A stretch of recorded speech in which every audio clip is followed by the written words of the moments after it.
Hey guys, तो कैसे हैं आप लोग। आज हम रिव्यू करने वाले हैं वन पीस के लेटेस्ट एपिसोड का, यानी कि एपिसोड नंबर 959 का। एपिसोड बहुत ही ज़्यादा मज़ेदार था।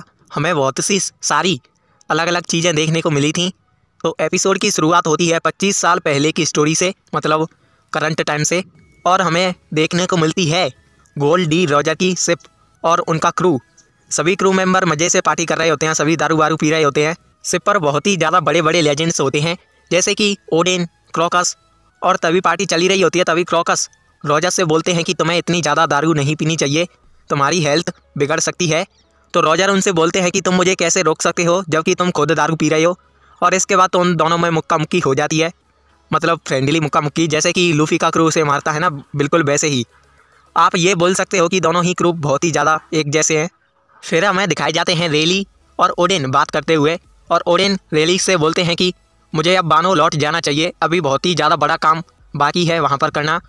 तभी वहाँ पर आ जाते हैं बगी और संग्स, और वो ओडेन से बोलते हैं कि क्या हम आपकी कुछ मदद कर सकते हैं। पर ओडेन बोलते हैं कि तुम्हारा शुक्रिया, पर यह काम सिर्फ खोजो की फैमिली मेम्बर ही कर सकते हैं। इसके बाद फिर से पार्टी शुरू हो जाती है। अब हमें दिखाया जाता है वानो प्रेजेंट टाइम का, और दिन होता है फायर फेस्टिवल का, और हर तरफ म्यूज़िक की धुन चल रही होती है, मज़े से सभी गाने बजा रहे होते हैं। और हमें दिखाई देता है हाबू पोर्ट, जहाँ से ओरोची जा रहा होता है ओनीगाशिमा।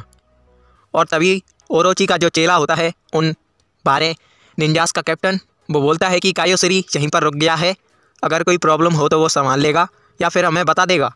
और मौसम बहुत ही ज़्यादा अच्छा होता है, हर तरफ सिर्फ लाल पत्तियों के पेड़ ही पेड़ दिख रहे होते हैं, आसमान बिल्कुल साफ होता है।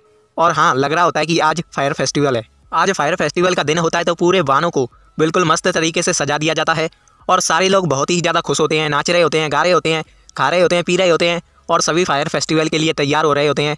और आसमान बिल्कुल साफ होता है, जैसे कि और दिन तो मतलब धुआं ही धुआं होता है, और ऐसा लग ही नहीं रहा होता है कि ये बानों की दुनिया है, क्योंकि कायरो ने तो यहाँ की ऐसी की तैसी कर दी है।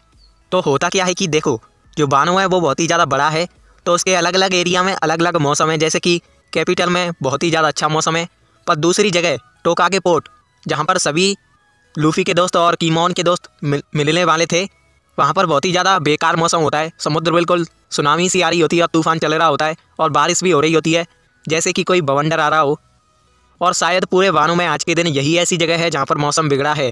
पर एक बात अजीब ये होती है कि अकासाया के मेंबर के अलावा वहाँ पर कोई भी नहीं होता है, ना ही कोई सोल्जर है, ना ही कोई शिप। और सभी ये ऑटो मेंबर होते हैं, वो सभी चौंक जाते हैं कि कोई भी नहीं है यहाँ पर, ना ही कोई शिप है, ना ही कोई सोल्जर है। और वो जगह ऐसी लग रही होती है जैसे कि किसी ने ये जगह तबाह कर दी हो, और सभी के होश उड़ जाते हैं कि वहाँ पर अभी तक कोई भी नहीं पहुँचा है। कीनेमोन बोलता है कि स्नेल से भी किसी को कांटेक्ट नहीं हो पा रहा है, और वो बोलता है कि हम सभी ने तो ये तय किया था कि आज हम इसी दिन इस जगह पर मिलेंगे, पर अभी तक कोई क्यों नहीं आया है। और वो नीचे गिर जाता है अपने घुटनों पर, और वो बोलता है कि बस आज का ही दिन है हमारे पास, कोई तो जवाब दो। और वो बोलता है कि सभी के साथ क्या हुआ होगा। कीमोन रोते हुए सभी को संपर्क करने की कोशिश करता है, वो सभी को आवाज़ देता है लूफी, लॉ, और उन लोगों को जिन लोगों को इन सभी ने जमा किया था, पर किसी से भी संपर्क नहीं हो पा रहा होता है। और वो बोलता है कि प्लीज़ कोई तो कुछ बोलो, बिना किसी से, बिना किसी सोल्जर के हम अपने राजा का बदला कैसे ले सकेंगे। और इसके बाद भाई साहब सभी रोने लग जाते हैं, पर असुरा दोजी कीमोन को संभालता है, और वो बोलता है कि ज़रा समुद्र को तो देखो, क्या तुम्हें लगता है कि समुद्र भी हमारे साथ है? ऐसा लगता है कि भगवान भी हमारा साथ नहीं देना चाहते हैं। अब हमें 2 दिन पहले की बातें बताई जाती हैं कि कैसे कीमोन बोलता है कि अब हमारे पास 4200 सोल्जर हैं, और वो उन सभी का शुक्रिया अदा कर रहा होता है इन सभी का साथ देने के लिए। और वो बोलता है कि अब हम सभी मिलेंगे रेंडवियस पोर्ट पर। दूसरी तरफ इताजी पोर्ट पर फ्रैंकी और उसोप ने सभी शिप्स को बड़ी अच्छी तरह से मतलब सही कर दिया होता है, और वो सभी भी तैयार होते हैं। दूसरी तरफ ओडोन में सभी लोग जोरों शोरों से हथियार बना रहे होते हैं, और थोड़े बहुत हथियार वहाँ पर पहले से ही होते हैं।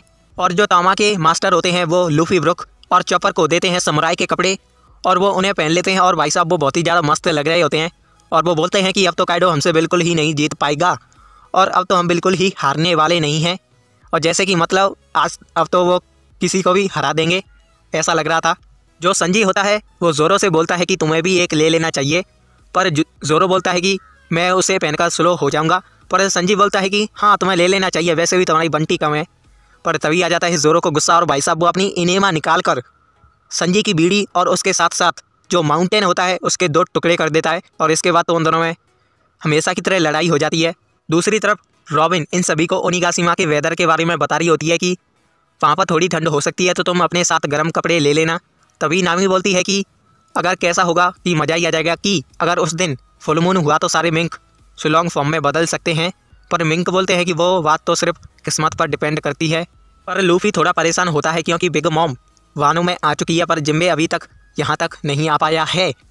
पर जोरो बोलता है कि तुम चिंता मत करो, वो जिंदा होगा और वो समय पर यहाँ पर आ जाएगा। अब हमें देखने को मिलता है इविसु टाउन, जहाँ के लोगों पर बहुत ही ज़्यादा सोना खाना होता है और वो उन लोगों को लगता है कि ये सारा खाना और सोना इसुमित्सु कोसो ने इनके लिए भेजा है। अब हमें देखने को मिलता है ओकुबुरा टाउन, जहाँ पर होल्डेम सभी लोगों पर अत्याचार कर रहा होता है क्योंकि उसको लगता है कि इन सभी लोगों ने जो खाना है और सोना है वो इन सभी लोगों ने चुराया है। पर जो किनीमोन की बीवी होती है वो होल्डेम को जैसे न तैसे संभाल रही होती है।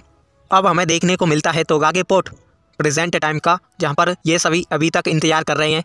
तभी डॉग स्टॉर्म को एक टूटी सी छोटी सी बोट दिखाई देती है और ये सभी उसी टूटी सी बोट पर ओनिगाशिमा जाने के लिए तैयार हो जाते हैं। पर मोमोनेसुके उन सभी को बोलता है कि हम किसी और दिन अटैक कर देंगे। पर किनेमोन बोलता है कि अब हमारे पास कोई और ऑप्शन नहीं है, हम आज ही अटैक करेंगे। आज की वीडियो यहीं तक थी, मैं मिलूँगा आपसे अगली वीडियो में। So thanks for watching.